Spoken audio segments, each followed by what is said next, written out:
Spirituality is a particular term which actually means dealing with intuition. In the theistic tradition, there is a notion of clinging into a word.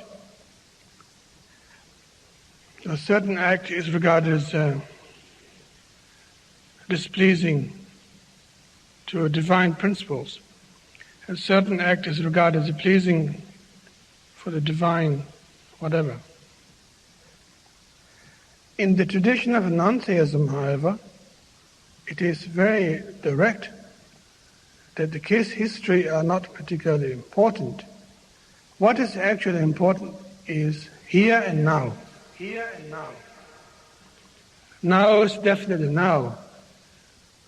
We try to experience what is available there on the spot. There's no point in thinking that the past did exist that we could have now. This is now. This very moment. Nothing mystical, just now, very simple, straightforward. And from that nowness, however, arises a sense of intelligence, always, that you are constantly interacting with the reality, one by one, spot by spot, constantly. We actually experience fantastic precision, always. But we are threatened by the now, so we jump to the past or the future. Paying attention to the materials that exist in our life, such rich life that we lead.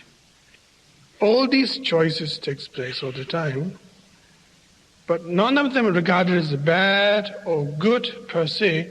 Everything we experience are unconditional experience. They don't come along with a label by saying this is regarded as bad, or this is good.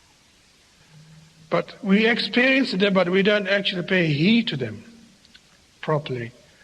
We don't actually regard that as that we are going somewhere. We regard that as a hassle, waiting to be dead. Waiting to be dead. Waiting to be dead. Waiting to be dead.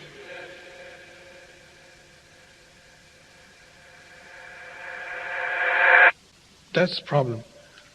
And that is not trusting the nowness properly, that what is actually experienced now possessed a lot of powerful things.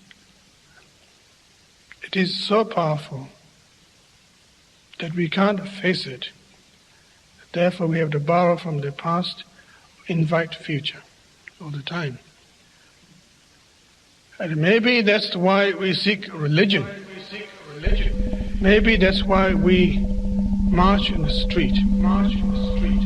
Maybe that's why we complain to the society. Maybe that's why we vote for the presidents. It's quite ironical. Very funny indeed.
the more you begin to investigate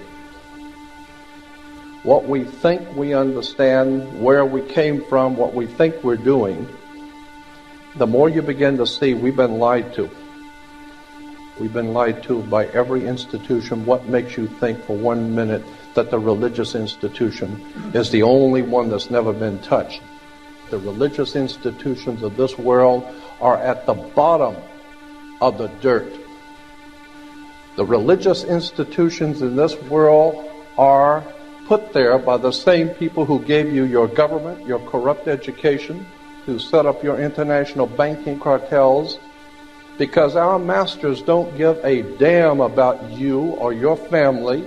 All they care about is what they have always cared about, and that's controlling the whole damn world. We have been misled away from the true and divine presence in the universe that men have called God. I don't know what God is, but I know what He isn't. And unless and until you are prepared to look at the whole truth, and wherever it may go, whoever it may lead to, if you want to look the other way, or if you want to play favorites, then somewhere along the line you're going to find out you're messing with divine justice. The more you educate yourself, the more you understand where things come from, the more obvious things become, and you begin to see lies everywhere. You have to know the truth and seek the truth, and the truth will set you free.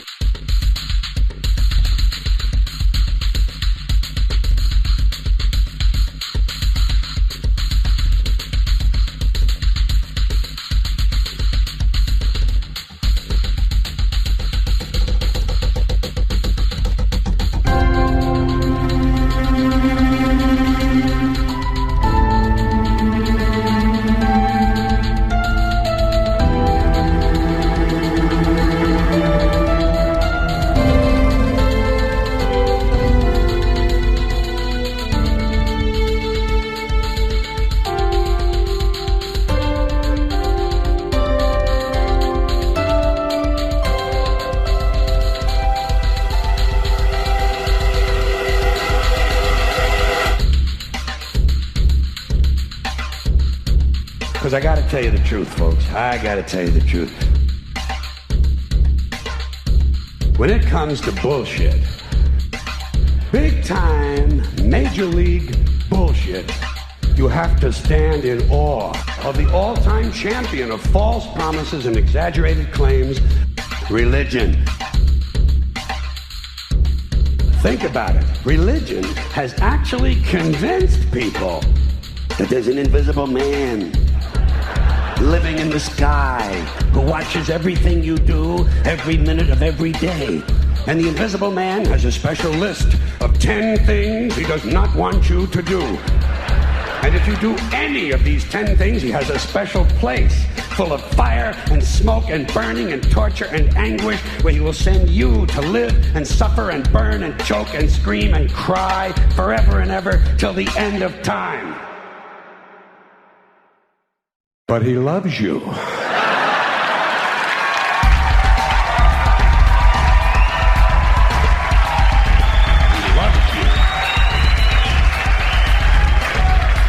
He loves you and he needs money. He always needs money. He's all powerful, all perfect, all knowing, and all wise. Somehow just can't handle money. Religion takes in billions of dollars, they pay no taxes, and they always need a little more. Now, you talk about a good bullshit story. Holy shit.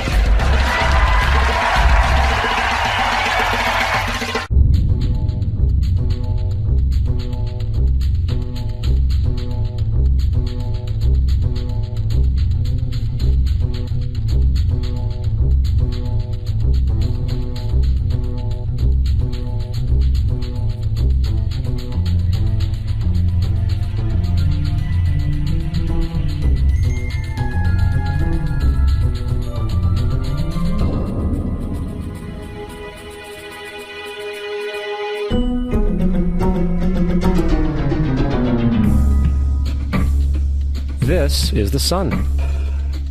As far back as 10,000 BC, history is abundant with carvings and writings reflecting people's respect and adoration for this object. And it is simple to understand why, as every morning the sun would rise, bringing vision, warmth, and security, saving man from the cold, blind, predator-filled darkness of night.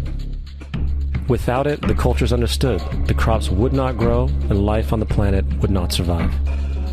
These realities made the sun the most adored object of all time.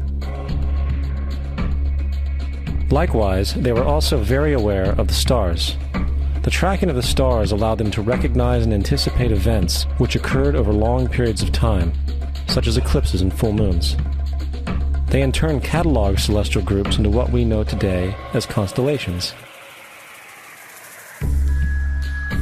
This is the cross of the zodiac, one of the oldest conceptual images in human history. It reflects the sun as it figuratively passes through the 12 major constellations over the course of a year. It also reflects the 12 months of the year, the 4 seasons, and the solstices and equinoxes. The term zodiac relates to the fact that constellations were anthropomorphized, or personified, as figures or animals. In other words, the early civilizations did not just follow the sun and stars, they personified them with elaborate myths involving their movements and relationships. The sun, with its life-giving and saving qualities, was personified as a representative of the unseen creator or God, God's Son, the light of the world, the savior of humankind. Likewise, the 12 constellations represented places of travel for God's Son, and were identified by names, usually representing elements of nature that happened during that period of time. For example, Aquarius, the water bearer, who brings the spring rains.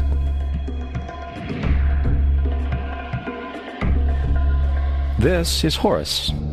He is the sun god of Egypt of around 3000 BC. He is the sun anthropomorphized, and his life is a series of allegorical myths involving the sun's movement in the sky. From the ancient hieroglyphics in Egypt, we know much about this solar messiah. For instance, Horus, being the sun or the light, had an enemy known as Set, and Set was the personification of the darkness or night. And, metaphorically speaking, every morning Horus would win the battle against Set, while in the evening Set would conquer Horus and send him into the underworld.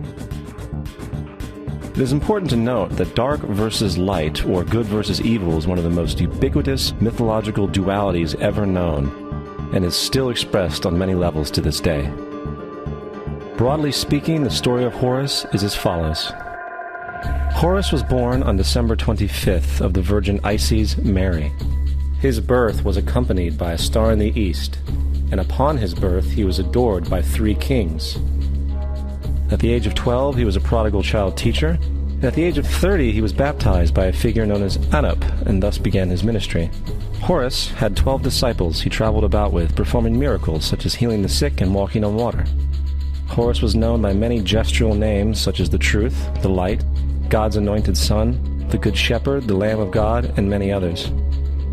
After being betrayed by Typhon, Horus was crucified, buried for 3 days, and thus resurrected. These attributes of Horus, whether original or not, seem to permeate many cultures of the world, for many other gods are found to have the same general mythological structure. Attis of Phrygia, born of the Virgin Nana on December 25th, crucified, placed in a tomb, and after 3 days was resurrected. Krishna of India, born of the Virgin Devaki, with a star in the east signaling his coming. He performed miracles with his disciples, and, upon his death, was resurrected. Dionysus of Greece, born of a virgin on December 25th, was a traveling teacher who performed miracles such as turning water into wine. He was referred to as the King of Kings, God's only begotten Son, the Alpha and Omega, and many others. And, upon his death, he was resurrected. Mithra of Persia, born of a virgin on December 25th, he had 12 disciples and performed miracles, and upon his death was buried for 3 days and thus resurrected. He was also referred to as the Truth, the Light, and many others. Interestingly, the sacred day of worship of Mithra was Sunday. The fact of the matter is, there are numerous saviors from different periods from all over the world which subscribe to these general characteristics. The question remains, why these attributes? Why the virgin birth on December 25th? Why dead for 3 days in the inevitable resurrection? Why 12 disciples or followers? To find out, let's examine the most recent of the solar messiahs. Jesus Christ was born of the Virgin Mary on December 25th in Bethlehem. His birth was announced by a star in the east, which 3 kings or magi followed to locate and adorn the new Savior. He was a child teacher at 12, and at the age of 30 he was baptized by John the Baptist, and thus began his ministry. Jesus had 12 disciples, which he traveled about with, performing miracles such as healing the sick, walking on water, raising the dead. He was also known as the King of Kings, the Son of God, the Light of the World, the Alpha and Omega, the Lamb of God, and many, many others. After being betrayed by his disciple Judas and sold for 30 pieces of silver, he was crucified, placed in a tomb, and after 3 days was resurrected and ascended into heaven. First of all, the birth sequence is completely astrological. The star in the east is Sirius, the brightest star in the night sky, which, on December 24th, aligns with the 3 brightest stars in Orion's belt. These 3 bright stars in Orion's belt are called today what they were called in ancient times, the 3 kings. And the 3 kings and the brightest star, Sirius, all point to the place of the sunrise on December 25th. This is why the 3 kings follow the star in the east, in order to locate the sunrise, the birth of the sun.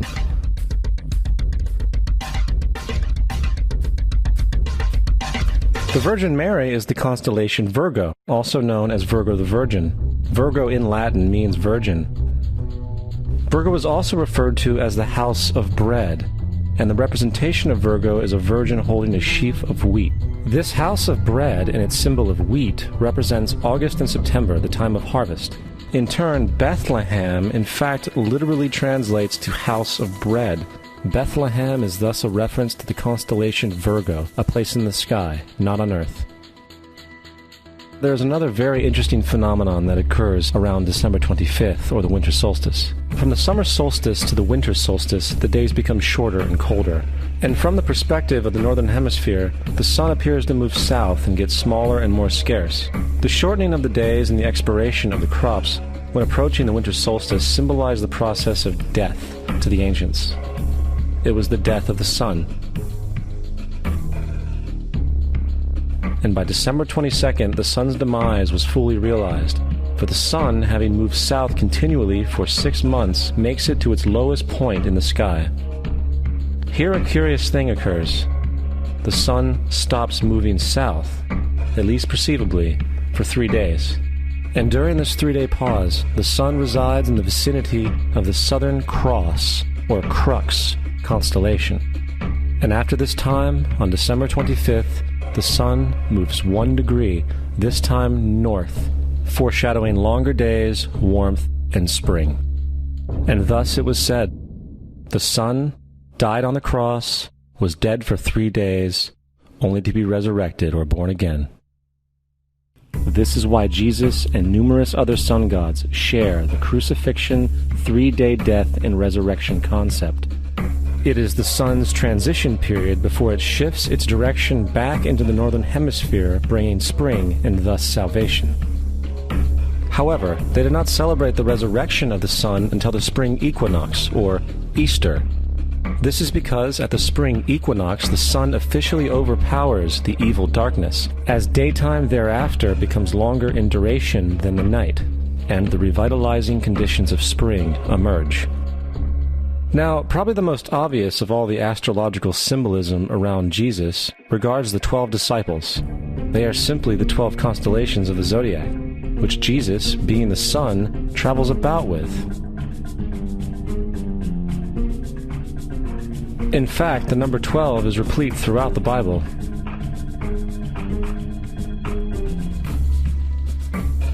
Coming back to the cross of the zodiac, the figurative life of the sun, this was not just an artistic expression or tool to track the sun's movement. It was also a pagan spiritual symbol, the shorthand of which looked like this. This is not a symbol of Christianity. It is a pagan adaptation of the cross of the zodiac.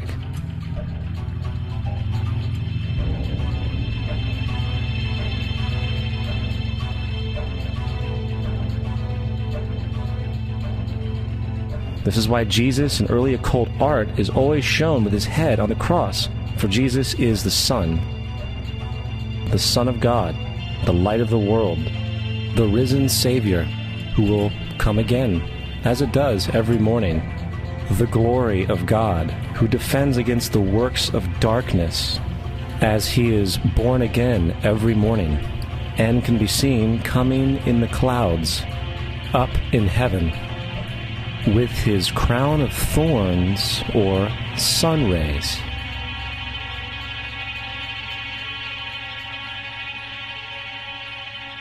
Now, of the many astronomical metaphors in the Bible, one of the most important has to do with the ages.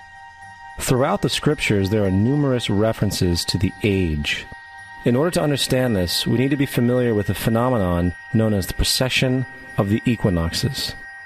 The ancient Egyptians, along with cultures long before them, recognized that approximately every 2150 years, the sunrise on the morning of the spring equinox would occur in a different sign of the zodiac. This has to do with a slow, angular wobble that the Earth maintains as it rotates on its axis. It is called a precession because the constellations go backwards rather than through the normal yearly cycle. The amount of time it takes for the precession to go through all 12 signs is roughly 25,765 years.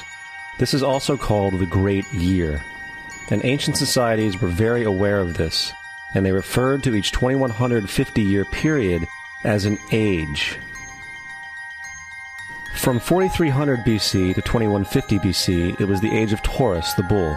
From 2150 BC to 1 AD, it was the age of Aries, the ram. And from 1 AD to 2150 AD, it is the age of Pisces, the age we are still in to this day. And in and around 2150, we will enter the new age, the age of Aquarius. Now, the Bible reflects, broadly speaking, a symbolic movement through 3 ages while foreshadowing a 4th. In the Old Testament, when Moses comes down Mount Sinai with the 10 Commandments, he is very upset to see his people worshiping a golden bull calf. In fact, he shattered the stone tablets and instructed his people to kill each other in order to purify themselves. Most biblical scholars will attribute this anger to the fact that the Israelites were worshiping a false idol or something to that effect.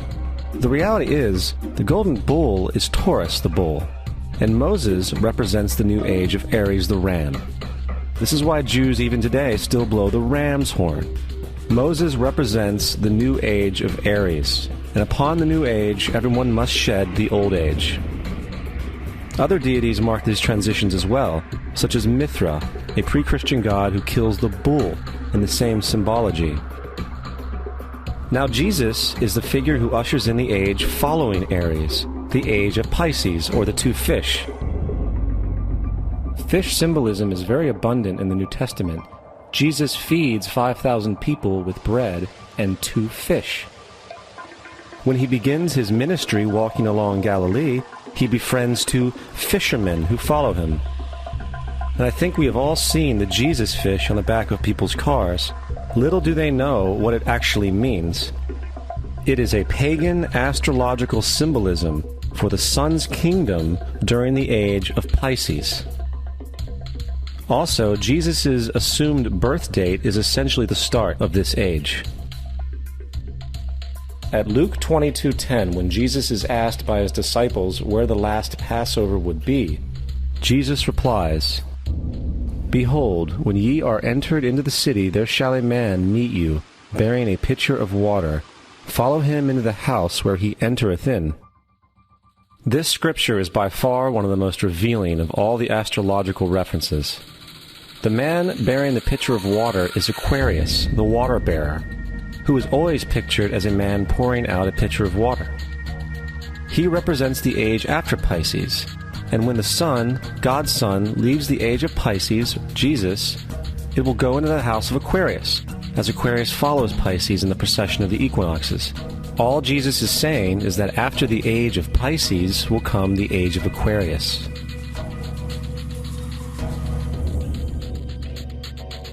Now, we have all heard about the end times and the end of the world. The cartoonish depictions in the book of Revelation aside, The main source of this idea comes from Matthew 28:20, where Jesus says, "I will be with you even to the end of the world." However, in the King James Version, world is a mistranslation, among many mistranslations. The actual word being used is eon, which means age. I will be with you even to the end of the age, which is true, as Jesus' solar Piscean personification will end when the sun enters the age of Aquarius. The entire concept of end times and the end of the world is a misinterpreted astrological allegory. Let's tell that to the approximately 100 million people in America who believe the end of the world is coming. Furthermore, the character of Jesus being a literary and astrological hybrid is most explicitly a plagiarization of the Egyptian sun god Horus. For example, inscribed about 3,500 years ago on the walls at the Temple of Luxor in Egypt are images of the Annunciation, the miracle conception, the birth, and the adoration of Horus. The images begin with Thoth announcing to the Virgin Isis that she will conceive Horus, then Neph, the Holy Ghost, impregnating the Virgin, and then the virgin birth and the adoration. This is exactly the story of Jesus' miracle conception. In fact, the literary similarities between the Egyptian religion and the Christian religion are staggering.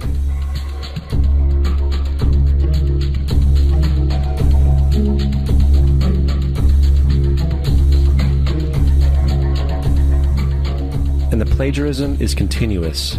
The story of Noah and Noah's Ark is taken directly from tradition. The concept of the Great Flood is ubiquitous throughout the ancient world, with over 200 cited claims in different periods and times. However, one need look no further for a pre-Christian source than the Epic of Gilgamesh, written in 2600 BC. This story talks of a great flood commanded by God, an ark with saved animals upon it, and even the release and return of a dove, all held in common with the biblical story, among many other similarities. And then there is the plagiarized story of Moses.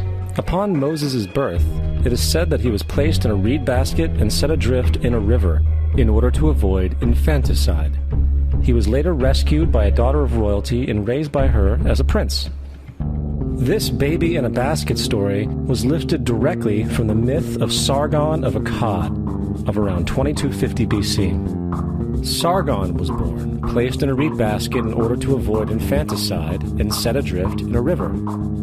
He was in turn rescued and raised by Aki, a royal midwife. Furthermore, Moses is known as the lawgiver, the giver of the Ten Commandments, the Mosaic Law. However, the idea of a law being passed from God to a prophet up on a mountain is also a very old motif. Moses is just another lawgiver in a long line of lawgivers in mythological history. In India, Manu was the great lawgiver. In Crete, Minos ascended Mount Dicta, where Zeus gave him the sacred laws, while in Egypt there was Meses, who carried stone tablets and upon them the laws of God were written. Manu, Minos, Meses, Moses. And as far as the Ten Commandments, they are taken outright from spell 125 in the Egyptian Book of the Dead. What the Book of the Dead phrased, "I have not stolen," became "thou shalt not steal." "I have not killed," became "thou shalt not kill." "I have not told lies," became "thou shalt not bear false witness," and so forth. In fact, the Egyptian religion is likely the primary foundational basis for the Judeo-Christian theology. Baptism, afterlife, final judgment, virgin birth, death and resurrection, crucifixion, the Ark of the Covenant, circumcision, saviors, Holy Communion, Great Flood, Easter, Christmas, Passover, and many, many more are all attributes of Egyptian ideas long predating Christianity and Judaism.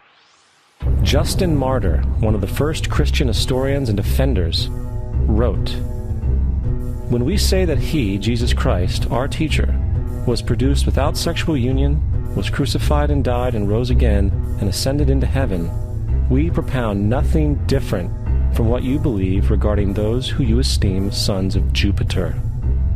In a different writing, Justin Martyr said, "He was born of a virgin, except this in common with what you believe of Perseus."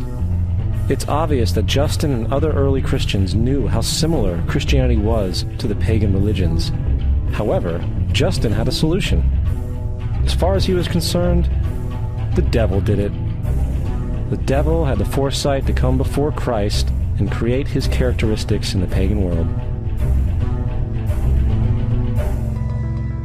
Fundamentalist Christianity, fascinating. These people actually believe the world is 12,000 years old. Swear to God. I actually asked one of these guys, okay, dinosaur fossils. He says, dinosaur fossils? God put those here to test our faith.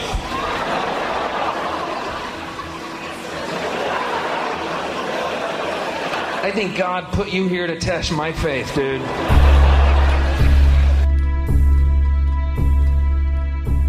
The Bible is nothing more than an astrotheological literary hybrid, just like nearly all religious myths before it. In fact, the aspect of transference of one character's attributes to a new character can be found within the book itself. In the Old Testament, there is the story of Joseph. Joseph was a prototype for Jesus. Joseph was born of a miracle birth. Jesus was born of a miracle birth. Joseph was of 12 brothers. Jesus had 12 disciples.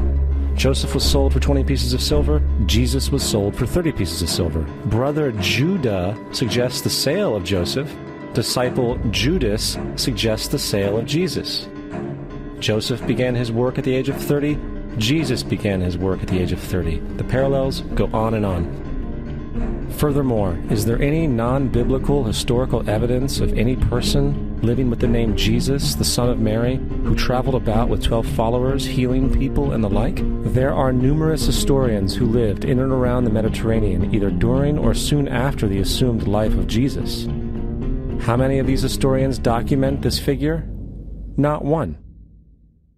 However, to be fair, that doesn't mean defenders of the historical Jesus haven't claimed the contrary. 4 historians are typically referenced to justify Jesus' existence. Pliny the Younger, Suetonius, and Tacitus are the first 3.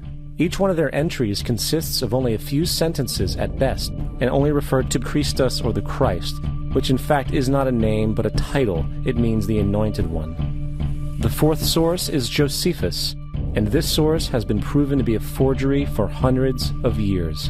Sadly, it is still cited as truth. You would think that a guy who rose from the dead and ascended into heaven for all eyes to see and performed the wealth of miracles acclaimed to him would have made it into the historical record.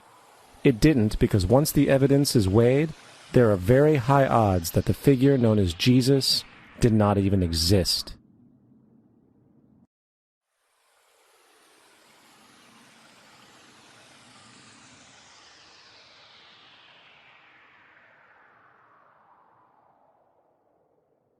We don't want to be unkind, but we want to be factual. We don't want to cause hurt feelings, but we want to be academically correct in what we understand and know to be true. Christianity just is not based on truth. We find that Christianity was in fact nothing more than a Roman story, developed politically.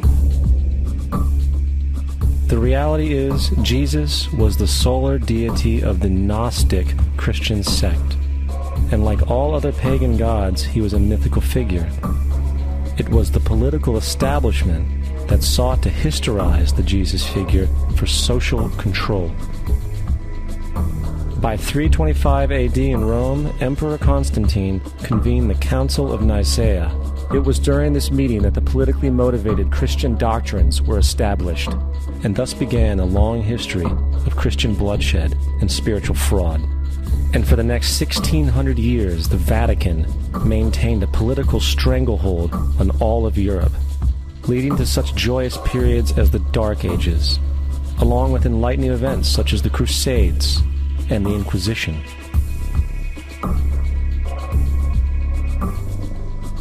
Christianity, along with all other theistic belief systems, is the fraud of the age.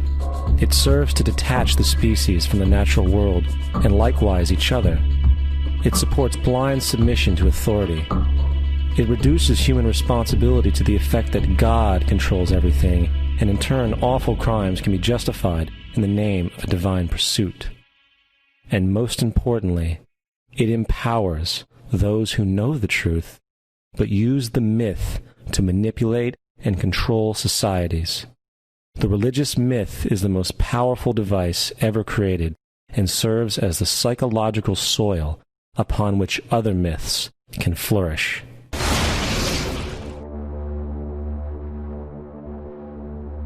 A myth is an idea that, while widely believed, is false. In a deeper sense, in the religious sense, a myth serves as an orienting and mobilizing story for a people. The focus is not on the story's relation to reality, but on its function. A story cannot function unless it is believed to be true in the community or the nation. It is not a matter of debate. If some people have the bad taste to raise the question of the truth of the sacred story, the keepers of the faith do not enter into debate with them. They ignore them or denounce them as blasphemers. It is wrong, blasphemous, and sinful for you to suggest, imply, or help other people come to the conclusion that the U.S. government killed 3,000 of its own citizens.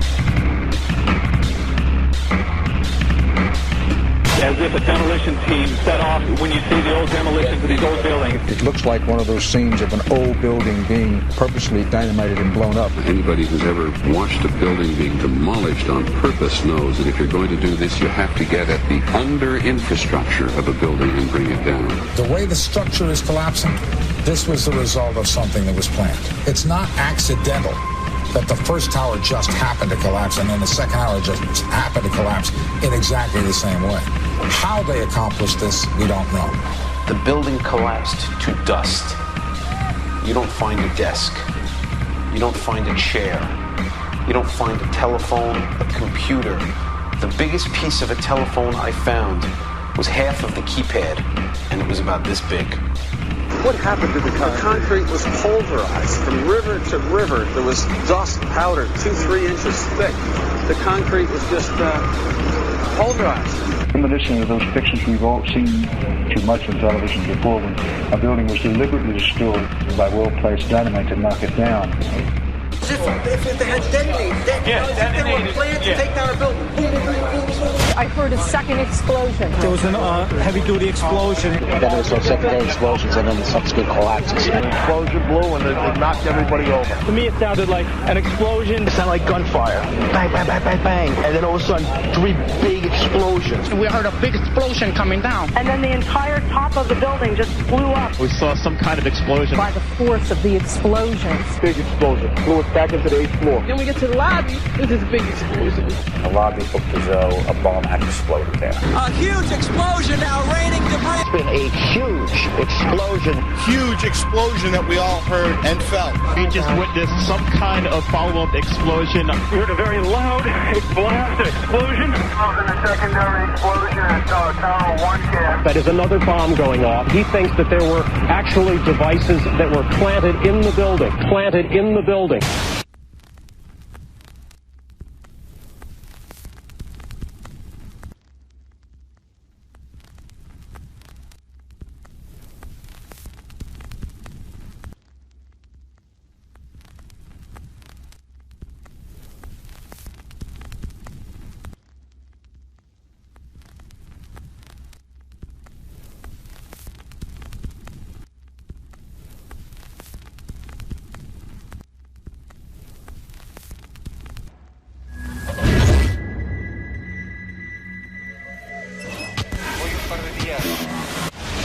I don't think anybody could have predicted that they would try to use an airplane as a missile, a hijacked airplane as a missile. Nobody in our government, at least, and I don't think the prior government that could envision flying airplanes into buildings. No specific threat involving really domestic operation or involving what happened, obviously, the city's airliner and so forth. There were no warning signs that I'm aware of. USA Today reports that in the 2 years before the attacks on September the 11th, NORAD conducted exercises using hijacked airliners as weapons.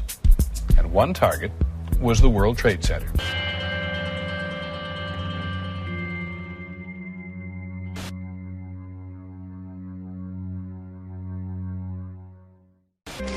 In confidential documents from the Philippines obtained by CNN, the plan was clear. He will board any American commercial aircraft, control its cockpit, and dive it at the CIA headquarters. Other buildings targeted the Pentagon and the World Trade Center. Security in counterterrorism was blinking red, in the words of George Tenet, that the warnings of an imminent attack were so severe that something dramatic should have been done. It was unparalleled. Instead, our president went on a month-long vacation.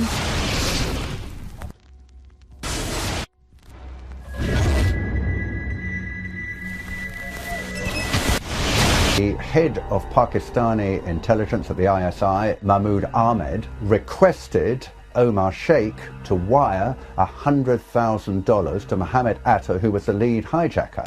Hijacker Mohammed Atta received wire transfers via Pakistan. The man sending the money to Atta is believed to be Ahmed Umar Saeed Sheikh. Omar Sheikh admitted he was supported by the Pakistan government's intelligence service, the ISI.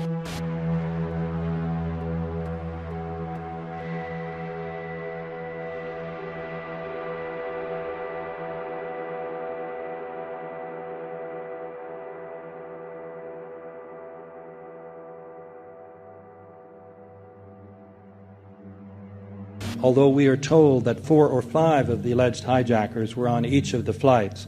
If so, their names should have been on the flight manifests. But the flight manifests that have been released contain neither the names of the alleged hijackers nor any Arab names whatsoever. We know that the men who were supposedly the hijackers had their houses, cars, credit cards paid for by the U.S. government. They were, in truth, agents. Evidence was also apparently planted. The passport of one of the hijackers on Flight 11 was allegedly found in the rubble. Goes through the fireball, through the side of the plane, and comes down to the ground unscathed. But something happened. For 6 months, they reported they had this passport. Boy, we've got it. We've got the proof. And then the guy stood up and was alive. Several of these 19 men are still alive.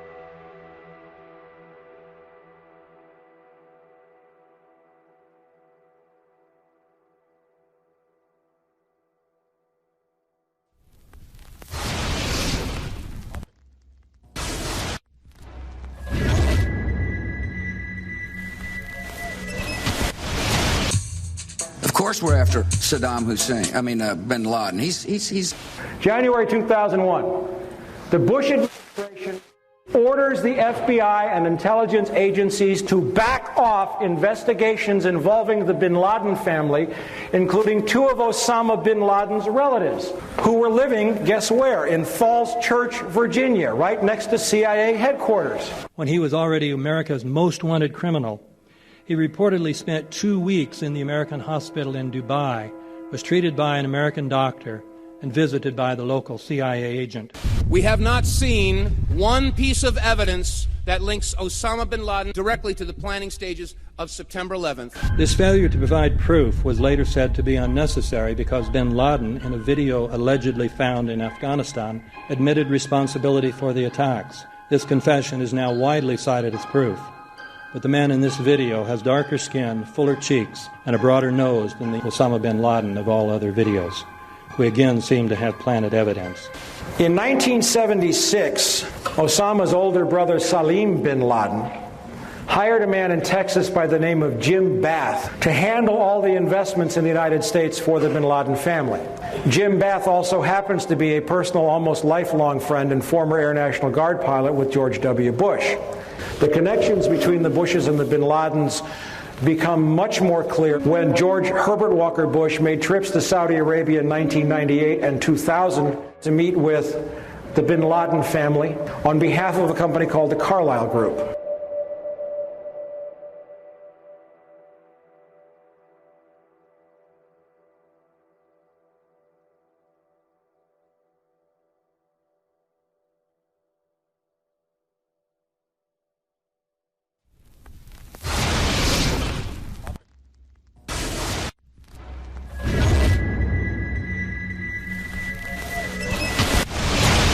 How could anyone fly a 60-ton, 125-foot wide, 44-foot tall plane through this obstacle course? The aircraft, before striking the Pentagon, reportedly executed a 270-degree downward spiral, and yet Hani Hanyour was known as a terrible pilot who could not safely fly even a small plane.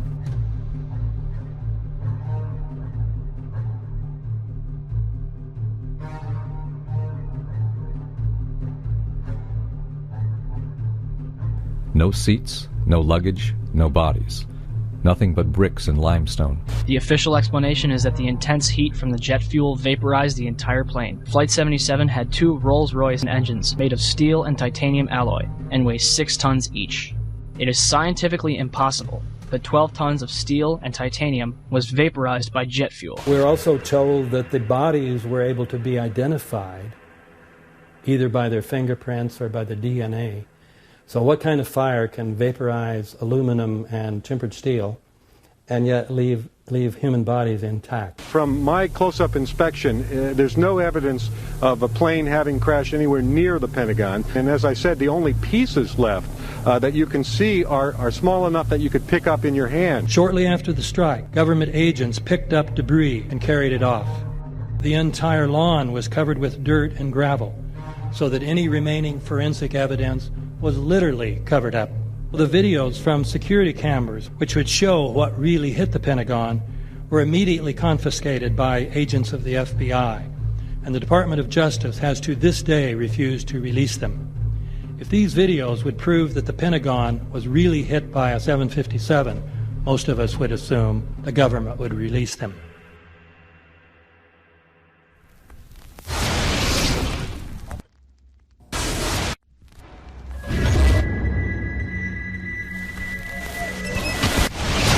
It looks like there's nothing there except for a hole in the ground. Basically, that's right. The only thing you could see from where we were was a big gouge in the earth and some broken trees. We could see some people walking around in the area, but from where we could see, there wasn't much left. Any large pieces of debris at all? No, there was nothing that you could distinguish that a plane had crashed there.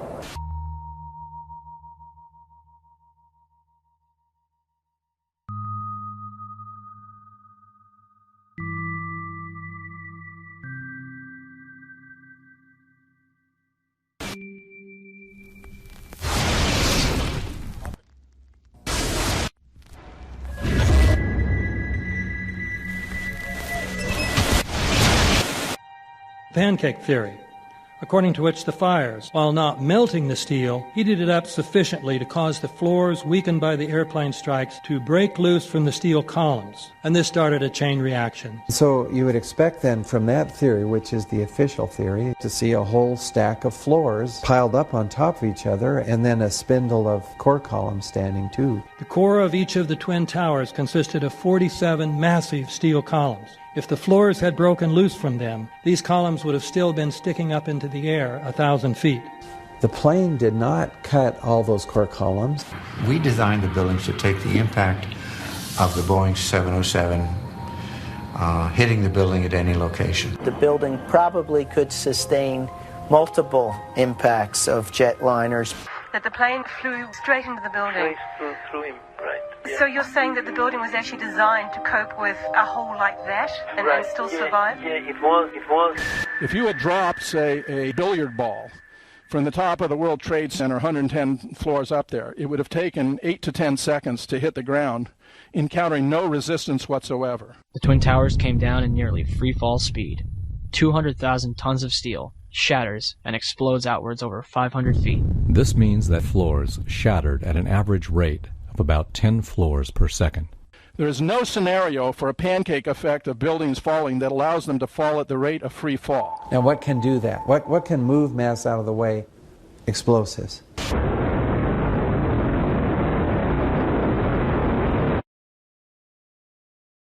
"47 huge steel columns going up the core. They're interconnected. How do you get them to fail simultaneously so the core disappears? It looks like those core columns were cut. The way we do this is by cutting the beam at an angle.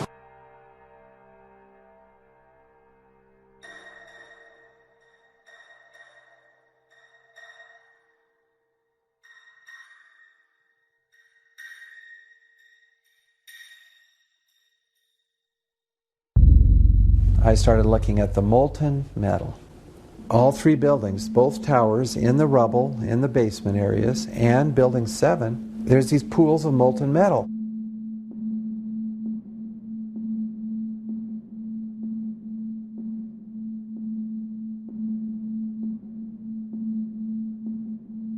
You'd get down below and you'd see molten steel running down the channel rails, like you're in a foundry.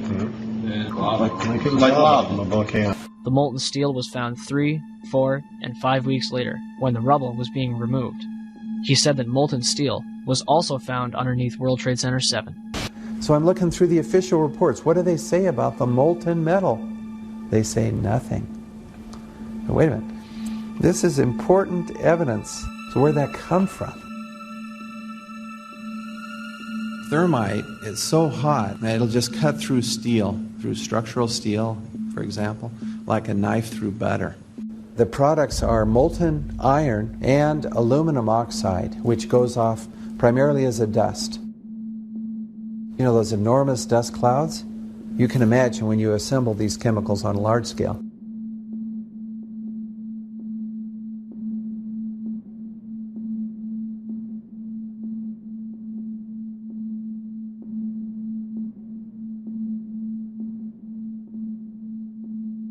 Molten metal pools under both towers after they collapsed, and Building 7. Now, Building 7 wasn't even hit by a jet.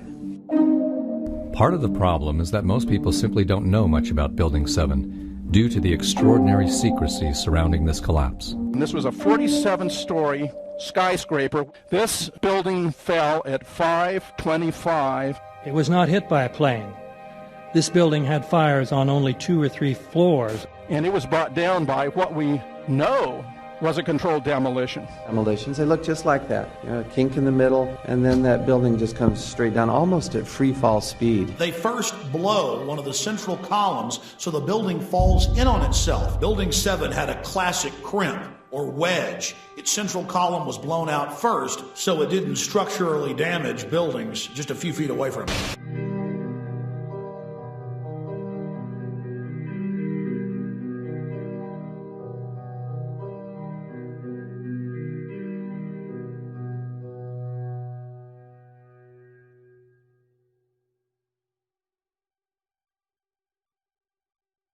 Our office was on the B1 level. As I was talking to a supervisor at 8:46, and all of a sudden we hear, boom! An explosion so hard that pushed us upwards. And it came from the basement between the B2 level and the B3 level. And when I went to verbalize, we hear, boom! The impact of the plane on the top.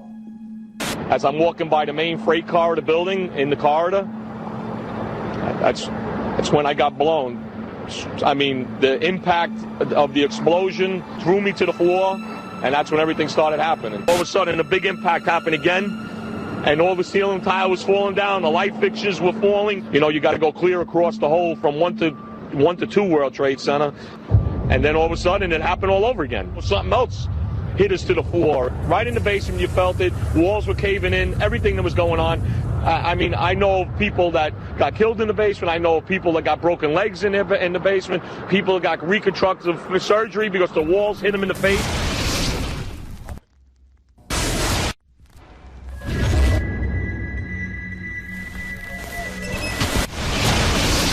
According to standard operating procedure, if an FAA flight controller notices anything that suggests a possible hijacking, the controller is to contact a superior. If the problem cannot be fixed within about a minute, the superior is to ask NORAD, the North American Aerospace Command, to send up or scramble jet fighters to find out what is going on. NORAD then issues the scramble order to the nearest Air Force base with fighters on alert.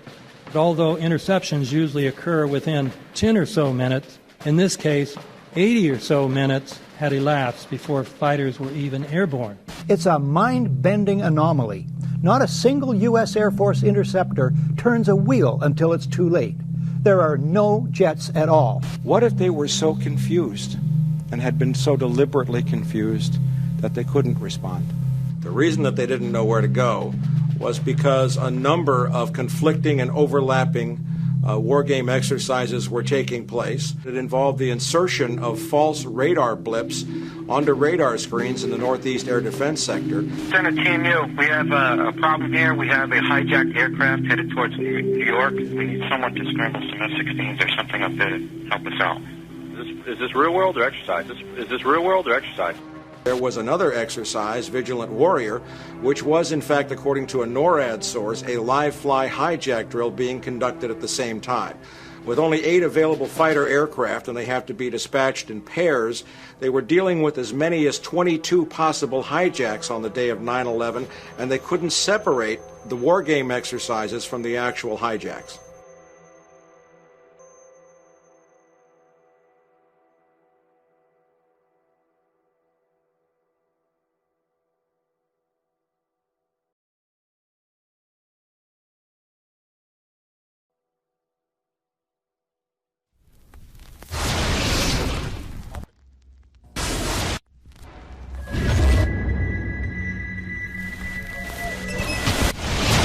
Page 172.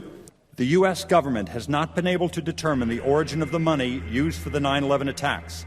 Ultimately, the question is of little practical significance. The American authorities have not managed to trace the source of the funding. And then the most amazingly disingenuous statement ultimately is it of little consequence. It is of massive consequence. Doesn't it matter who paid for 9/11? The collapse of Building 7 has been recognized as especially difficult to explain. The 9/11 Commission report implicitly admitted that it could not explain the collapse of this building by not even mentioning it. President, why are you and the Vice President insisting on appearing together before the 9/11 Commission? Because the 9/11 Commission wants to ask us questions. That's why we're meeting, and I look forward to meeting with them and answering their questions. Why you're appearing together rather than separately, which was their request? Because it's a good chance for both of us to answer questions that the 9/11 Commission is looking forward to asking us, and I'm looking forward to answering them. Let's see. Do you think they should be able to stand up and speak their own words? They should go under oath. They should be, yeah. In public.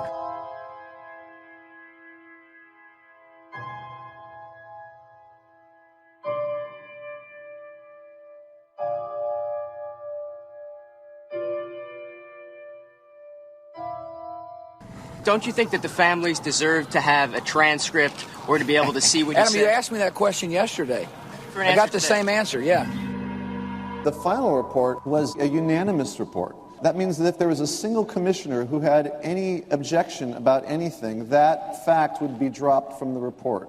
We have found out that he not only served on the transition team of the Bush administration, that he was a person who wrote a draft memo for the setup of the Bush administration's National Security Council, that he was an individual who wrote the preemptive war strategy that was eventually used for the war in Iraq, that he is a close friend of Condoleezza Rice's.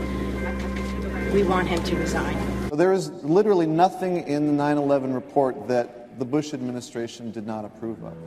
We can understand, therefore, why the Commission, under Zelikow's leadership, would have ignored all the evidence that would point to the truth, that 9/11 was a false flag operation intended to authorize the doctrines and funds needed for a new level of imperial mobilization.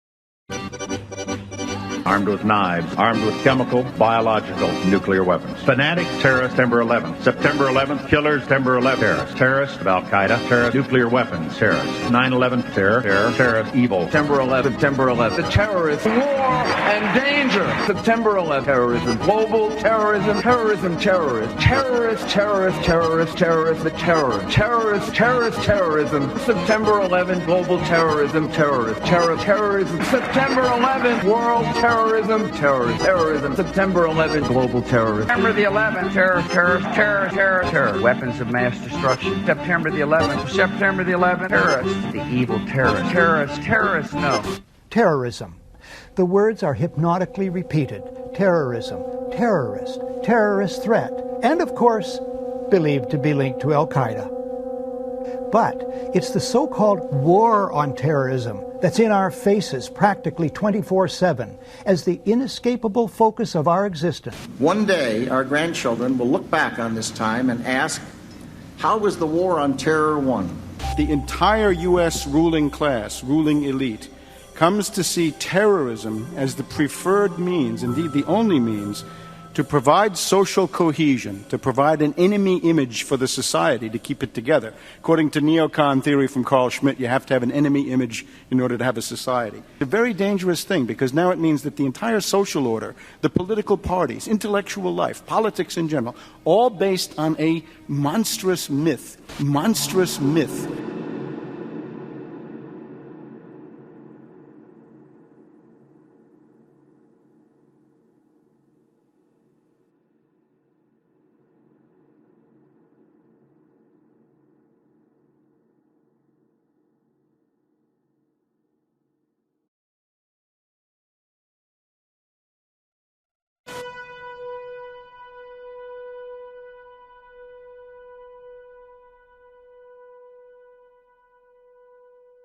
Look, the CIA has done in this country, what they've done to us is unbelievable.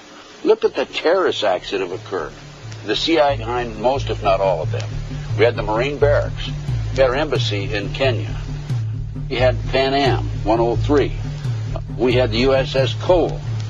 We had Oklahoma City. We had the World Trade Center in 1993. That helped the terrorists blow up the World Trade Center the first time.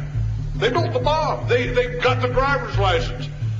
The informant, the FBI informant, a fellow named Salam, a 43-year-old former Egyptian army officer, he was given the assignment to put the bomb together. And he went to his supervisor, his FBI supervisor, and said, we're going to put a dummy bomb in here, right? And the FBI supervisor said, no, we're going to put a real bomb. The FBI actually carried out the attack on the World Trade Center in 1993. They actually hired Ahmad Salam and paid him $1 million and gave him real explosives, a detonator, and told him to build a bomb and to give it to the foolish people that he was controlling to allow them to attack the World Trade Center complex. Unfortunately for them, there were only 6 people killed, not enough to pass the legislation. So what happened is 2 years later, April 19, 1995, down comes Oklahoma City Murrah building, 168 people killed. 1 year later, the anti-terrorism legislation that takes away many of our constitutional rights and civil liberties is passed.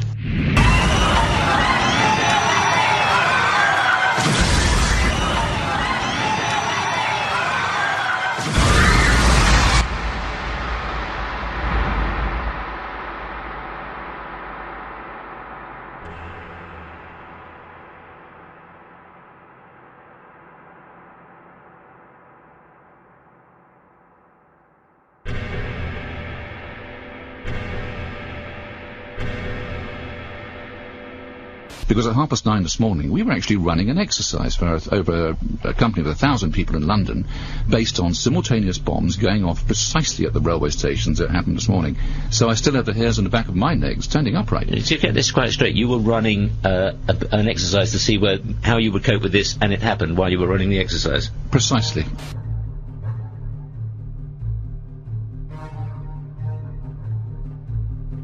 Supposed to believe is some kind of coincidence, there was also an anti-terrorist drill going on 7/7. And again, just like 9/11, they were talking about attacks on the same targets, the same kind of tube stations, and exactly the same time as the actual attack happened, providing some kind of cover for what must be operations orchestrated in some way by the state.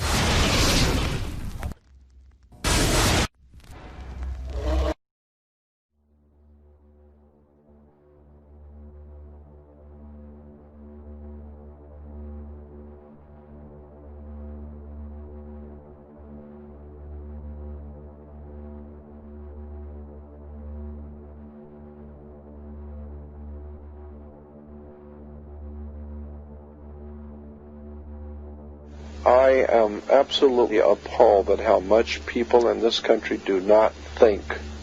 We are given to understand that an Arabic guy out there up in the mountains financed the most elaborate attack on this country. Do you think some people in a cave were able to have NORAD stand down? Do you think that people in a cave were able to have all of this happen? And when I think about how many Americans were killed in New York City, and believing as I do that this thing was a setup job, this is a textbook operation that Nazis used, and they've used it over and over again.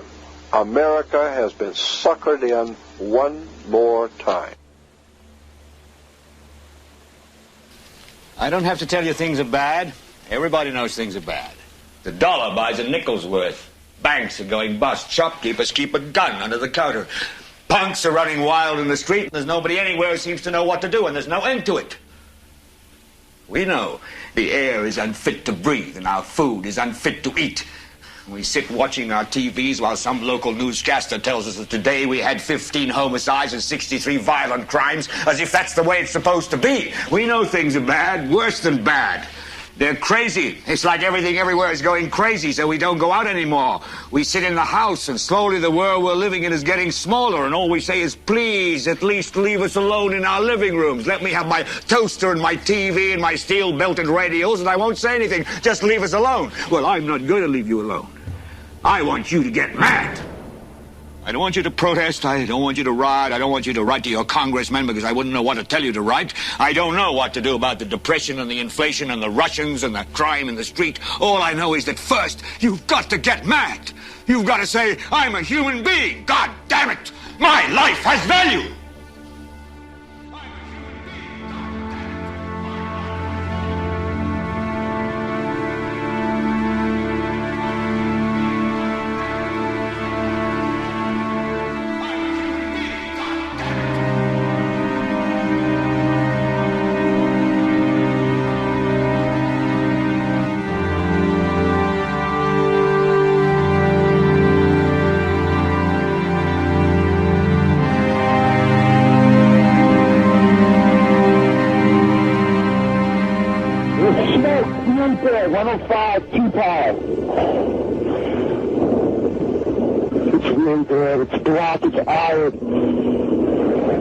Thinks I'm all right. I called her and said I was leaving the building. I was fine, man. Bang!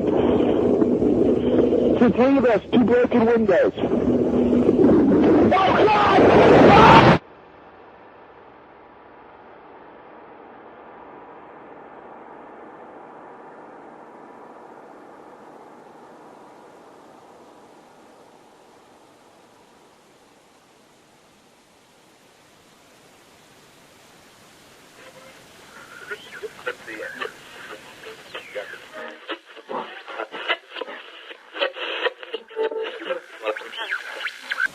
When hostilities commenced in Europe in 1939, it was realized that the American people had no intention of entering the war.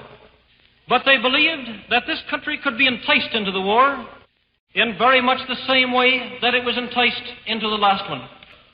They planned, first, to prepare the United States for foreign war under the guise of American defense. Second, to involve us in the war step by step without our realization. Third, to create a series of incidents which would force us into the actual conflict. These plans were, of course, to be covered and assisted by the full power of their propaganda. Our theaters soon became filled with plays portraying the glory of war. newsreels lost all semblance of objectivity, and they have used the war to justify the restriction of congressional power and the assumption of dictatorial procedures on the part of the President and his appointees. A fear campaign was inaugurated. We cannot allow the natural passions and prejudices of other peoples to lead our country to destruction.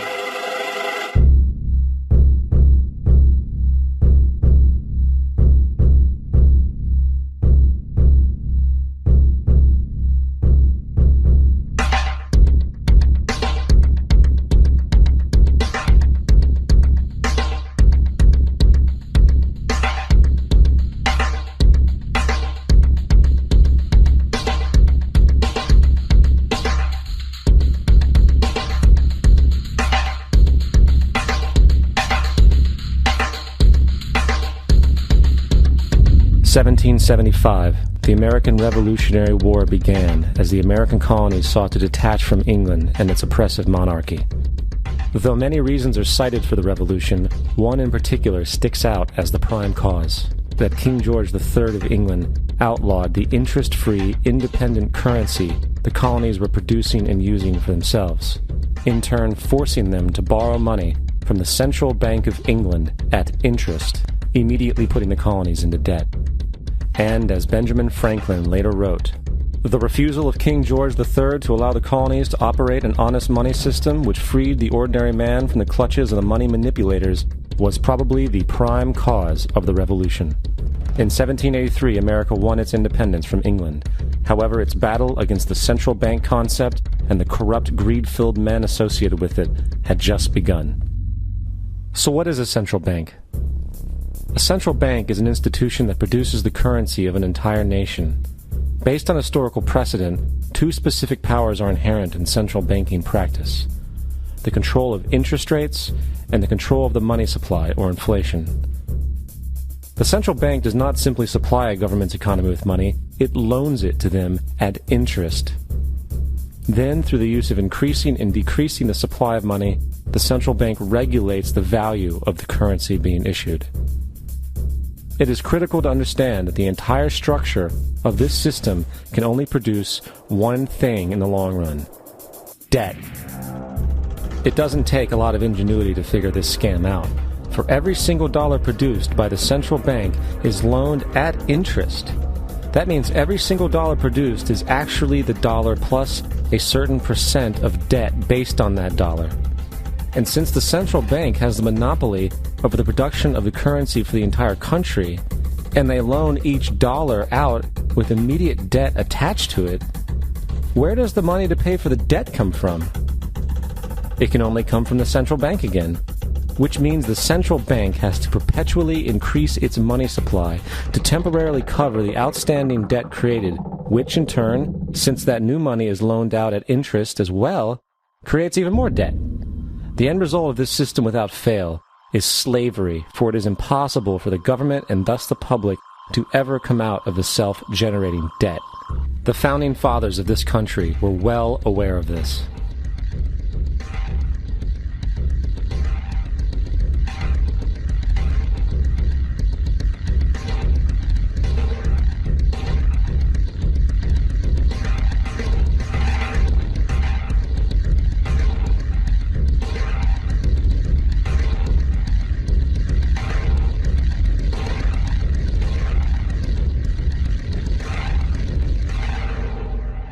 By the early 20th century, the U.S. had already implemented and removed a few central banking systems, which were swindled into place by ruthless banking interests.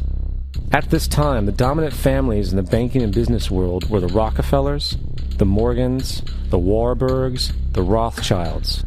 And in the early 1900s, they sought to push once again legislation to create another central bank. However, they knew the government and public were very weary of such an institution, so they needed to create an incident to affect public opinion. So, J.P. Morgan, publicly considered a financial luminary at the time, exploited his mass influence by publishing rumors that a prominent bank in New York was insolvent or bankrupt. Morgan knew this would cause mass hysteria, which would affect other banks as well. And it did. The public, in fear of losing their deposits, immediately began mass withdrawals. Consequently, the banks were forced to call in their loans, causing the recipients to sell their property, and thus a spiral of bankruptcies, repossessions, and turmoil emerged. Putting the pieces together a few years later, Frederick Allen of Life magazine wrote, "The Morgan interests took advantage to precipitate the panic, guiding it shrewdly as it progressed." Unaware of the fraud, the Panic of 1907 led to a congressional investigation headed by Senator Nelson Aldrich, who had intimate ties to the banking cartels and later became part of the Rockefeller family through marriage. The commission, led by Aldrich, recommended a central bank should be implemented so a panic like 1907 could never happen again. This was the spark the international bankers needed to initiate their plan. In 1910, a secret meeting was held at a J.P. Morgan estate on Jekyll Island off the coast of Georgia. It was there that the central banking bill called the Federal Reserve Act was written. This legislation was written by bankers, not lawmakers. This meeting was so secretive, so concealed from government and public knowledge that the 10 or so figures who attended disguised their names when en route to the island. After this bill was constructed, it was then handed over to their political frontman, Senator Nelson Aldrich, to push through Congress. And in 1913, with heavy political sponsorship by the bankers, Woodrow Wilson became president, having already agreed to sign the Federal Reserve Act in exchange for campaign support. And 2 days before Christmas, when most of Congress was at home with their families, the Federal Reserve Act was voted in, and Wilson in turn made it law. Later, Woodrow Wilson wrote, in regret,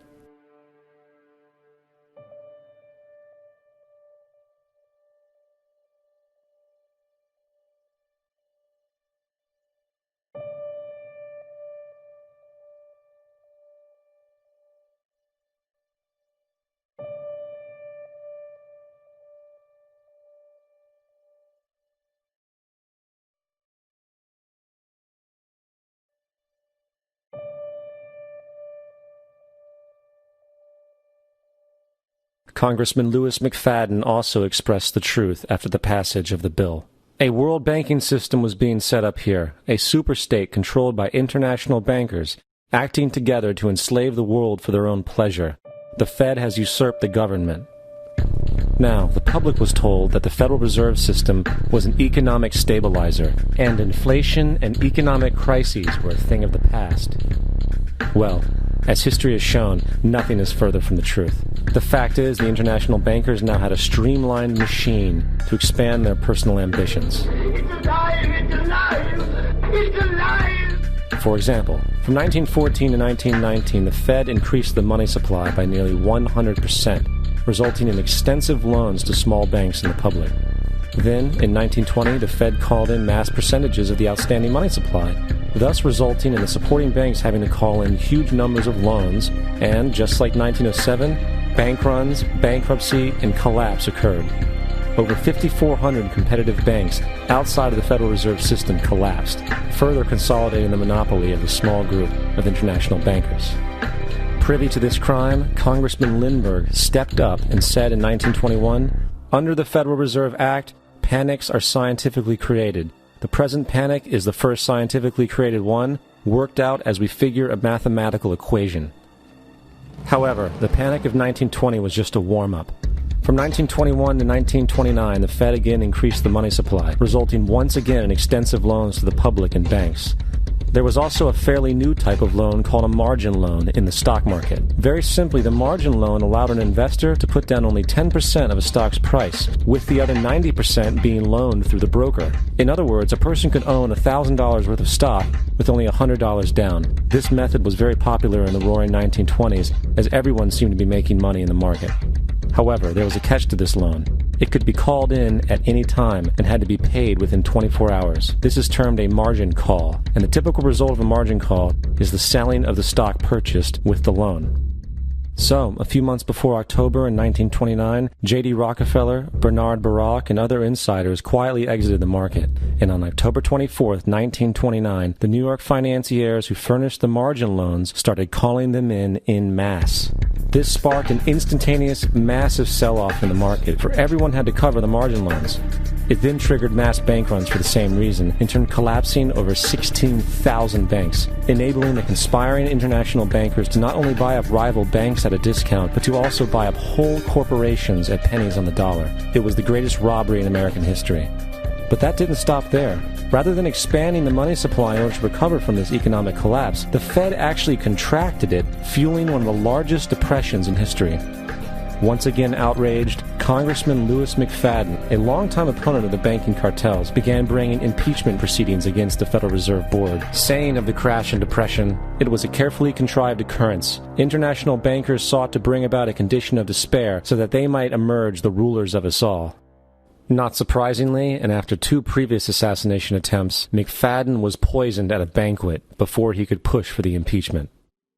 Now, having reduced the society to squalor, the Federal Reserve bankers decided that the gold standard should be removed. In order to do this, they needed to acquire the remaining gold in the system. So, under the pretense of helping to end the Depression, came the 1933 gold seizure. Under the threat of imprisonment for 10 years, everyone in America was required to turn in all gold bullion to the Treasury, essentially robbing the public of what little wealth they had left. And at the end of 1933, the gold standard was abolished. If you look at a dollar bill from before 1933, it says it is redeemable in gold. You look at a dollar bill today, it says it is legal tender, which means it is backed by absolutely nothing. It is worthless paper. The only thing that gives our money value is how much of it is in circulation. Therefore, the power to regulate the money supply is also the power to regulate its value, which is also the power to bring entire economies and societies to its knees.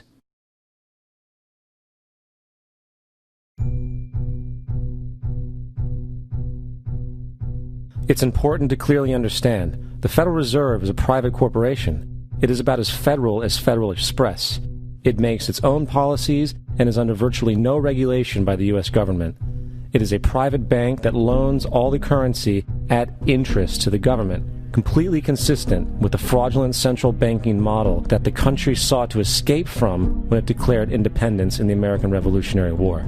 Now, going back to 1913, the Federal Reserve Act was not the only unconstitutional bill pushed through Congress. They also pushed the federal income tax. It's worthwhile to point out that the American public's ignorance towards the federal income tax is a testament to how dumbed down and oblivious the American population really is. First of all, the federal income tax is completely unconstitutional, as it is a direct, unapportioned tax. All direct taxes have to be apportioned to be legal based on the Constitution. Secondly, the required number of states in order to ratify the amendment to allow the income tax was never met, and this has even been cited in modern court cases.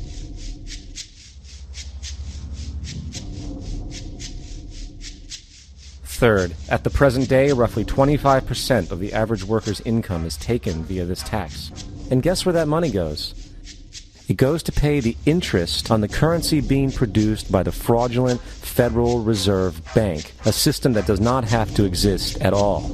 The money you make working almost 3 months out of the year goes almost literally into the pockets of the international bankers who own the private Federal Reserve Bank.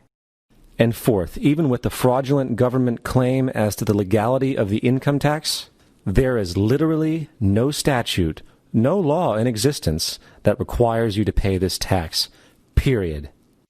I really expected that, of course there's a law that you can point to in the law book, the code, that requires you to file a tax return. Of course there is. I was at that point where I couldn't find the statute that clearly made a person liable, at least not me and most people I know. And I had no choice in my mind except to resign. Based on the research that I did throughout the year 2000 and that I'm still doing, I have not found that law. I've asked Congress, we've asked a lot of people in the IRS commissioners, helpers. They can't answer, because if they answer, the American people are going to know that this whole thing is a fraud. I haven't filed an federal income tax return since I left. I have not filed a tax return since 1999. The income tax is nothing less than the enslavement of the entire country. Now, the control of the economy and the perpetual robbery of wealth is only one side of the Rubik's Cube the bankers hold in their hands.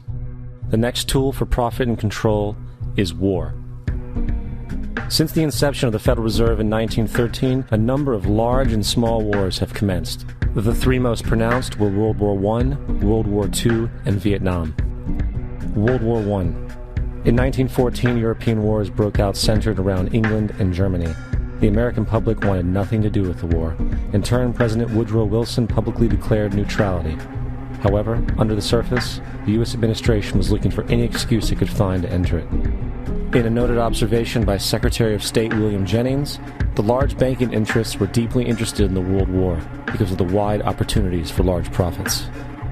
It's important to understand that the most lucrative thing that can happen for the international bankers is war, for it forces the country to borrow even more money from the Federal Reserve Bank at interest. Woodrow Wilson's top advisor and mentor was Colonel Edward House, a man with intimate connections with the international bankers who wanted in the war. In a documented conversation between Colonel House, Wilson's advisor, and Sir Edward Grey, the Foreign Secretary of England, regarding how to get America into the war, Grey inquired, "What will Americans do if Germans sink an ocean liner with American passengers on board?" House responded, "I believe that a flame of indignation would sweep the United States, and that by itself would be sufficient to carry us into war." So, on May 7, 1915, on essentially the suggestion of Sir Edward Grey, a ship called the Lusitania was deliberately sent into German-controlled waters, where German military vessels were known to be. And, as expected, German U-boats torpedoed the ship, exploding stored ammunition, killing 1,200 people.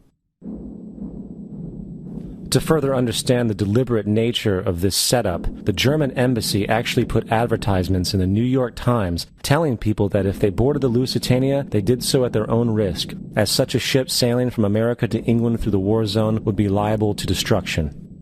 In turn, and as anticipated, the sinking of the Lusitania caused a wave of anger among the American population, and America entered the war a short time after. The First World War caused 323,000 American deaths. J.D. Rockefeller made $200 million off of it. Not to mention the war cost about $30 billion for America, most of which was borrowed from the Federal Reserve Bank at interest, furthering the profits of the international bankers. World War II. On December 7, 1941, Japan attacked the American fleet at Pearl Harbor, triggering our entry into that war. President Franklin D. Roosevelt declared the attack was a day that will live in infamy. A day of infamy indeed, but not because of the alleged surprise attack on Pearl Harbor. After 60 years of surfacing information, it is clear that not only was the attack on Pearl Harbor known weeks in advance, it was outright wanted and provoked. Roosevelt, whose family had been New York bankers since the 18th century, whose uncle Frederick was on the original Federal Reserve Board, was very sympathetic to the interests of the international bankers, and the interest was to enter the war, as we've seen, nothing is more profitable for international bankers than war. In a journal entry by Roosevelt's Secretary of War Henry Stimson, dated November 25, 1941, he documented a conversation he had with Roosevelt. The question was, how should we maneuver them into firing the first shot? It was desirable to make sure the Japanese be the ones to do this, so that there should remain no doubt as to who were the aggressors. In the months leading up to the attack on Pearl Harbor, Roosevelt had done almost everything in his power to anger the Japanese, showing a posture of aggression. He halted all of Japan's imports of American petroleum. He froze all the Japanese assets in the United States. He made public loans to nationalist China and supplied military aid to the British, both enemies of Japan in the war, which, by the way, is completely in violation of international war rules. And on December 4th, 3 days before the attack, Australian intelligence told Roosevelt about a Japanese task force moving towards Pearl Harbor. Roosevelt ignored it.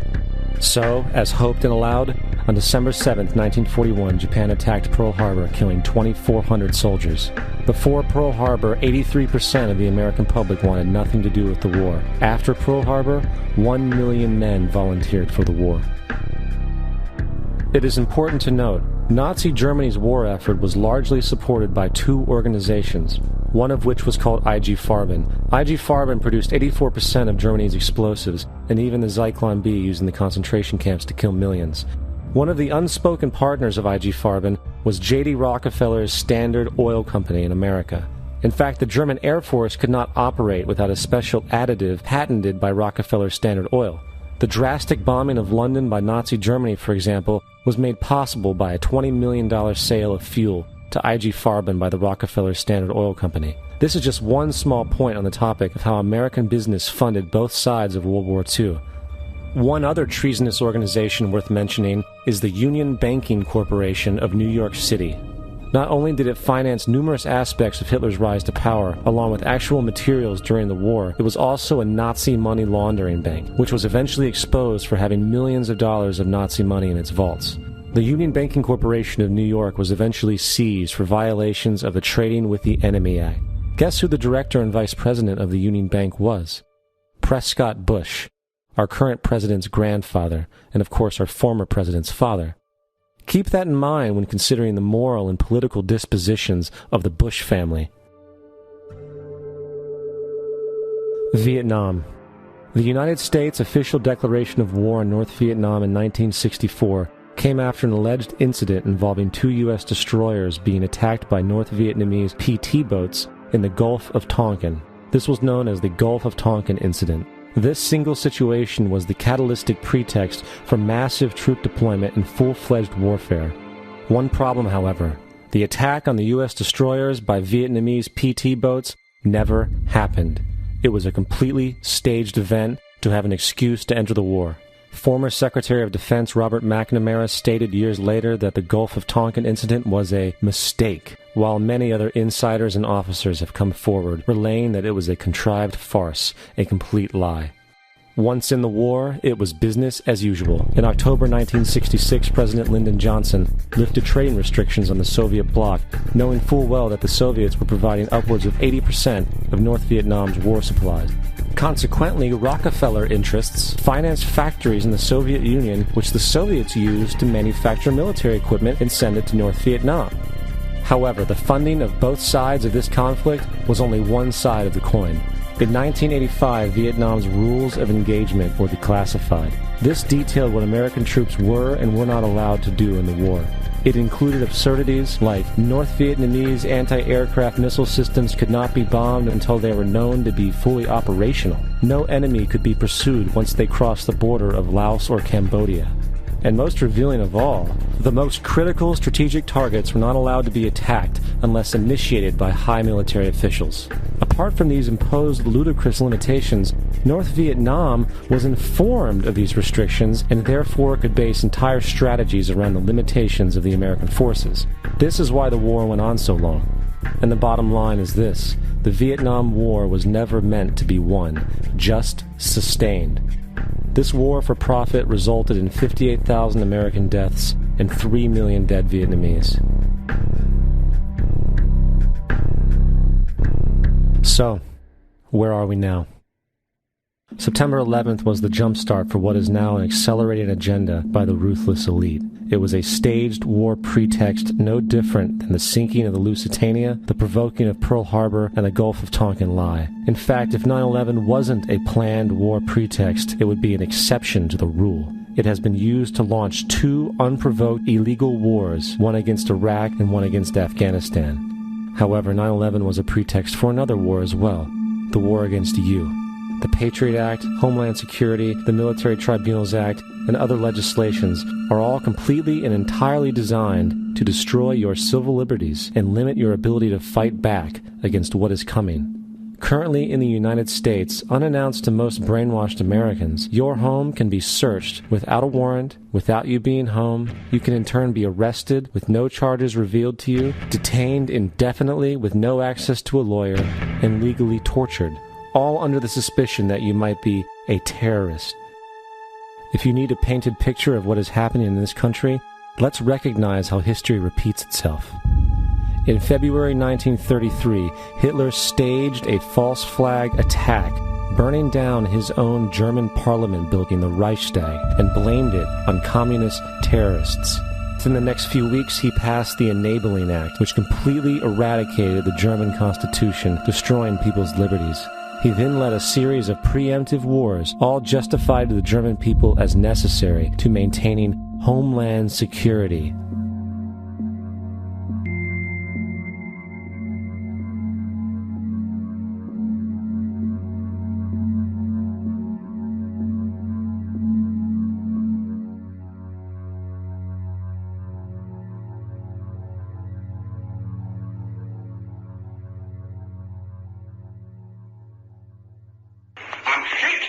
Kommunismus und der sich mit ihm verbrüdernden anderen Organisationen ändert dies nichts.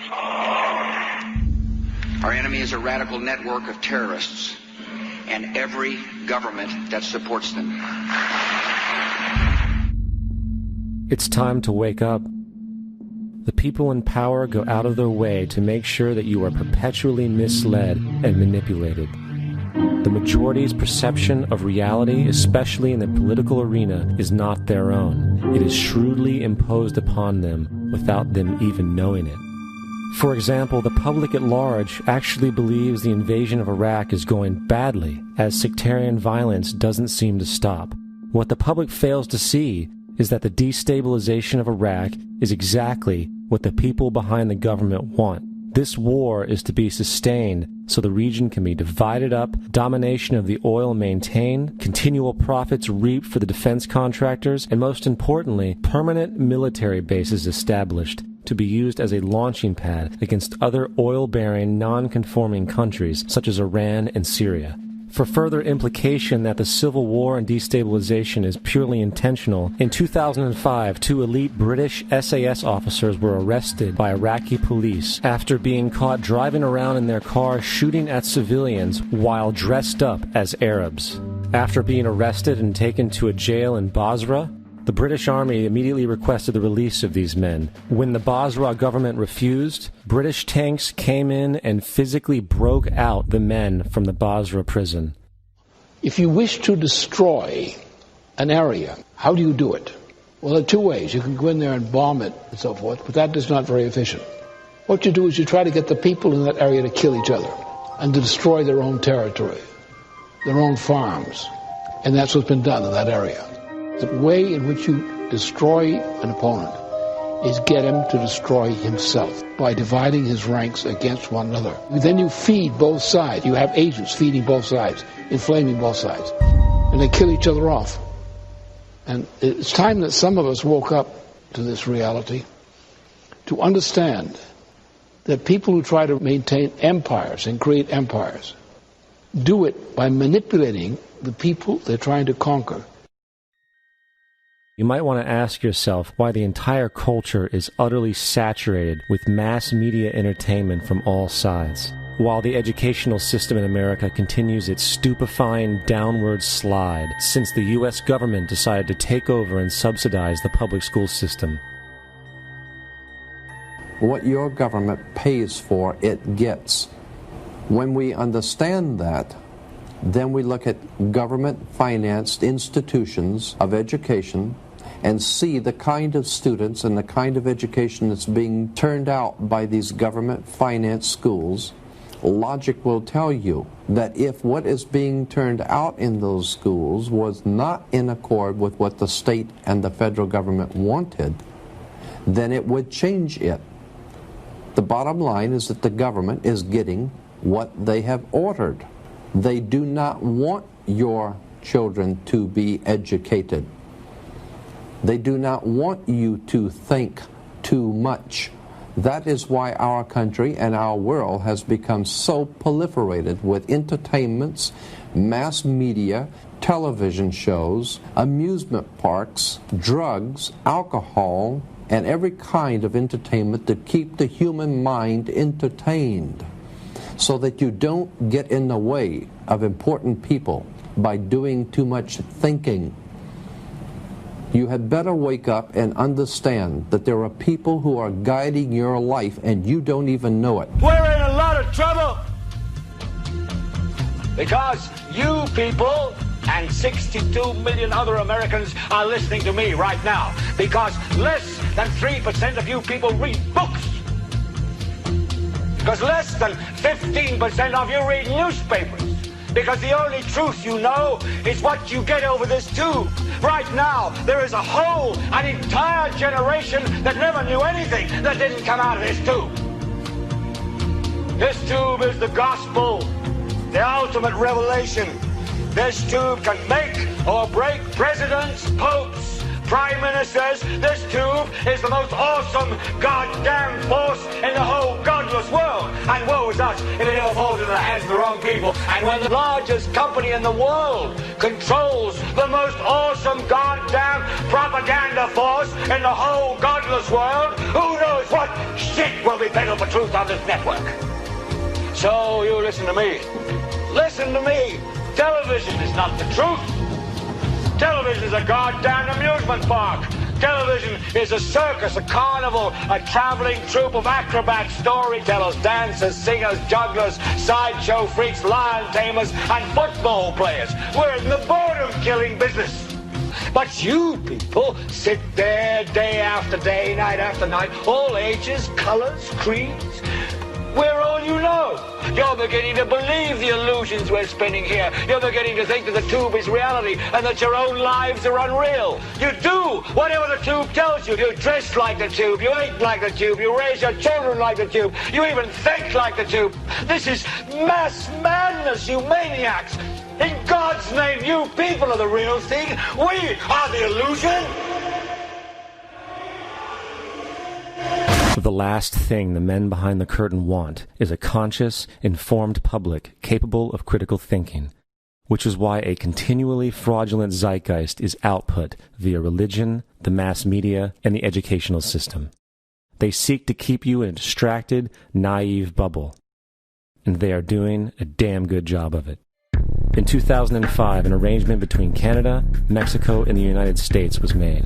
This arrangement, unannounced to the public, unregulated by Congress, merges the United States, Mexico, and Canada into one entity, erasing all borders. It's called the North American Union, and you might want to ask yourself why you've never heard of this. In fact, there is only one mainstream reporter who has actually heard of and has had the courage to cover this issue. The Bush administration's open borders policy and its decision to ignore the enforcement of this country's immigration laws is part of a broader agenda. President Bush signed a formal agreement that will end the United States as we know it, and he took the step without approval from either the U.S. Congress or the people of the United States. It's a deal that few have even heard of. It's being done again by very few people at the very top on behalf of the investment class, but the working class of people, political officials across our country, from communities, from cities and so forth, they don't know anything about this. This isn't some trade agreement. It is a total removal of sovereignty from these countries, which will also result in a completely new currency called the Amero. Fall. Apart from that, I think one thing people who are dollar-based need to focus on is the Amero. That's the one thing that nobody's talking about that I think is going to have a big impact on everybody's life in Canada, the U.S., and Mexico. The Amero is the proposed new currency for the North American community, which is being developed right now between Canada, the U.S., and Mexico to make a borderless community, much like the EU, and the dollar, Canadian dollar, U.S. dollar, and the Mexican peso replaced by the Amero. By default of this agreement, the American Constitution will eventually be obsolete. You would think that a situation like this would be on the cover of every major newspaper. That is until you realize that the people who are behind this movement are the same people behind the mainstream media, and you are not told what you're not supposed to know. The North American Union is the same concept as the European Union, the African Union, and the soon-to-be Asian Union, and the same people are behind all of them. And, when the time is right, the North American Union, the European Union, the African Union, and the Asian Union will be merged together, forming the final stages of a plan these men have been working on for over 60 years. A one-world government.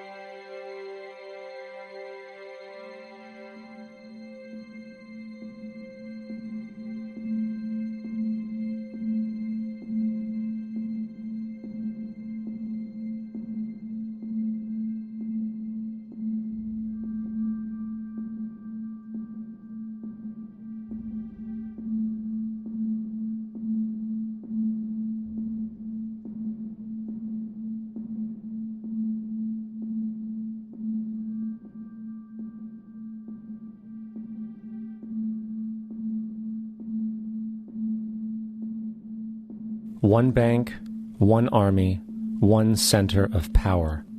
And if we have learned anything from history, it is that power corrupts, and absolute power corrupts absolutely. This is Aaron Russo, a filmmaker and former politician. To his left is Nicholas Rockefeller of the infamous Rockefeller banking and business dynasty. After maintaining a close friendship with Nicholas Rockefeller, Aaron eventually ended the relationship, appalled by what he had learned about the Rockefellers and their ambitions. I got a call one day from an attorney woman I knew, and she said, "Would you like to meet one of the Rockefellers?" I said, "Sure, I'd love to."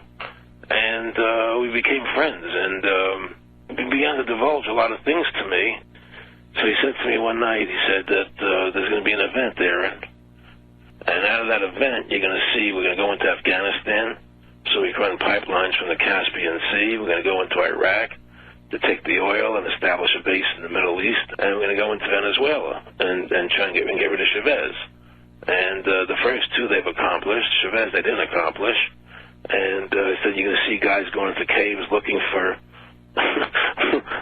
people that they're never going to find.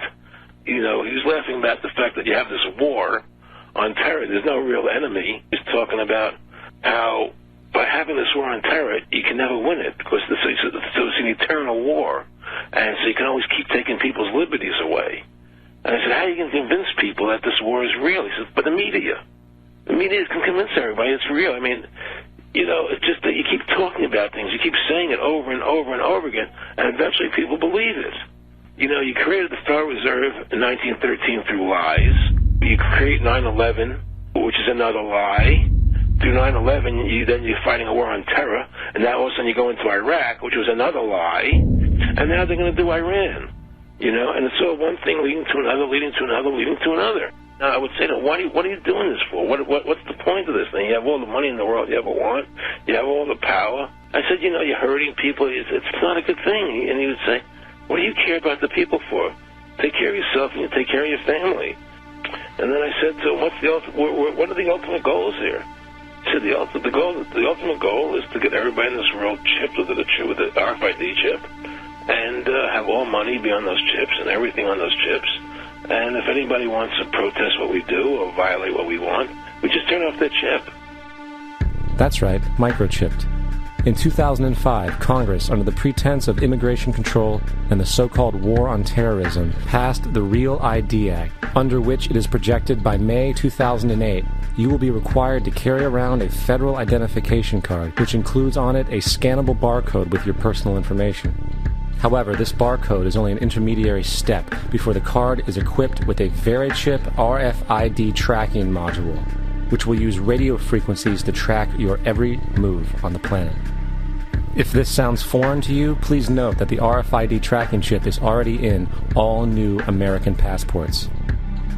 And the final step is the implanted chip, which many people have already been manipulated into accepting under different pretenses.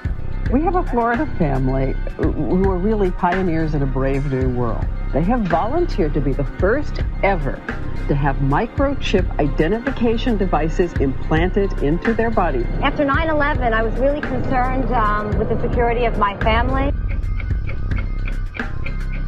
I wouldn't mind having something planted permanently in my arm that would identify me.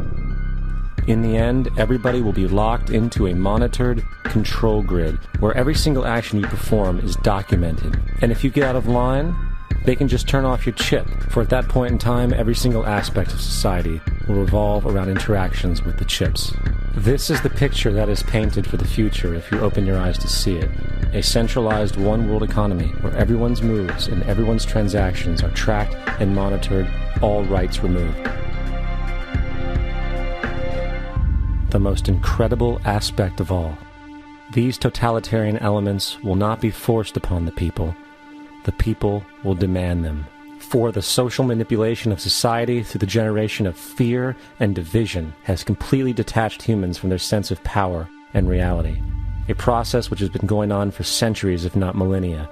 Religion, patriotism, race, wealth, class, and every other form of arbitrary, separatist identification and thus conceit has served to create a controlled population, utterly malleable in the hands of the few. Divide and conquer is the motto, and as long as people continue to see themselves as separate from everything else, they lend themselves to being completely enslaved.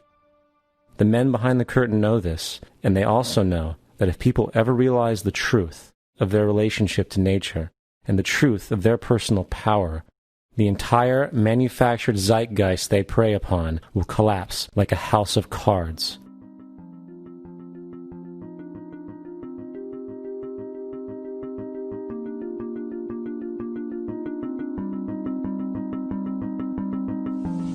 The whole system that we live in drills into us that we're powerless, that we're weak, that our society is evil, that it's crime-ridden, etc., and so forth. It's all a big, fat lie. We are powerful, beautiful, extraordinary. There is no reason why we cannot understand who we truly are, where we are going. There is no reason why the average individual cannot be fully empowered. We are incredibly powerful beings. You know, I think I spent 30 years of my life, in the first 30, trying to become something. I wanted to become good at things. I wanted to become good at tennis. I wanted to become good at school and grades and everything I kind of viewed in that perspective. I'm not okay the way I am, but if I got good at things, you realize that I had the game wrong. The game was to find out what I already was. Find out what I already was.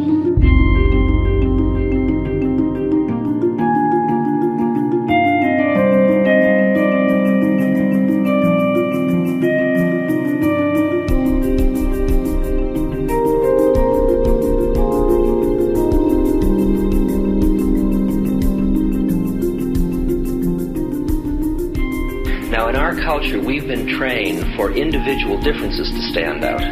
So you look at each person, immediately it is brighter, dumber, older, younger, richer, poorer, and we make all these dimensional distinctions, put them in categories and treat them that way. And we get so that we only see others as separate from ourselves in the ways in which they're separate. And one of the dramatic characteristics of experience is being with another person and suddenly seeing the ways in which they are like you, not different from you.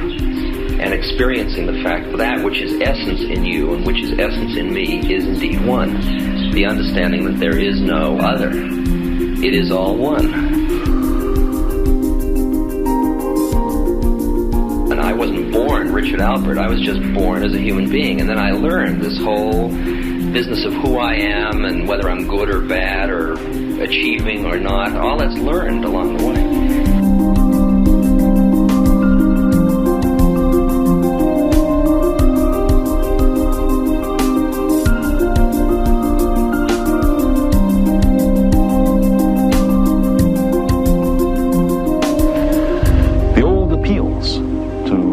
Racial, sexual, religious chauvinism, to rabid nationalist fervor are beginning not to work. A new consciousness is developing which sees the earth as a single organism and recognizes that an organism at war with itself is doomed.